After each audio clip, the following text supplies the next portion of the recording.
প্রিয় শিক্ষার্থী, আসসালামু আলাইকুম। আমি আজকে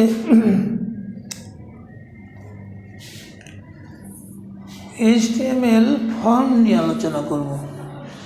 HTML ফর্ম হলো যে আমরা সাদামাটা কথায় বুঝতে পারি যে ফর্মে এইরকম টেক্সট এরিয়া, তথ্য নেওয়ার জন্য টেক্সট এরিয়া তৈরি করে দেওয়াটাই হলো ফর্ম। অর্থাৎ ফর্মে আমরা এইটাকে আমরা ফর্ম বলবো, HTML ফর্ম। এখানে আমরা এখানে কিছু ফর্ম দেখি, যেমন SSC পাস করার পর তোমরা যখন ওই মার্কশিট উঠাতে যাও তখন এরকম কিছু ঘর পূরণ করতে হয় অনলাইনে, যে রোল, রেজিস্ট্রেশন নম্বর, শিক্ষা বোর্ড, কোন ডিপার্টমেন্ট থেকে পাস করলে, সায়েন্স, আর্টস না কমার্স, সেটা দিয়ে এরকম সাবমিট বাটনে প্রেস করলে রেজাল্ট শিট অর্থাৎ মার্কশিট চলে আসে।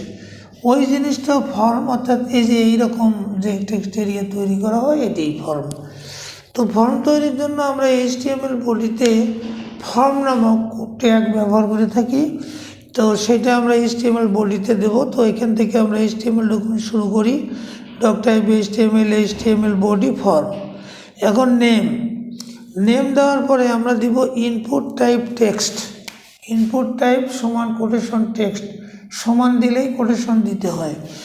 তো এখানে টেক্সট ইনপুট হবে, সেই জন্য ট্যাগ বসবে ইনপুট, তার অ্যাট্রিবিউট হবে টাইপ টেক্সট।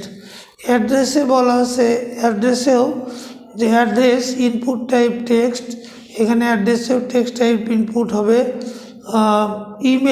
ইমেইলেও বলা আছে যে ইনপুট টাইপ টেক্সট।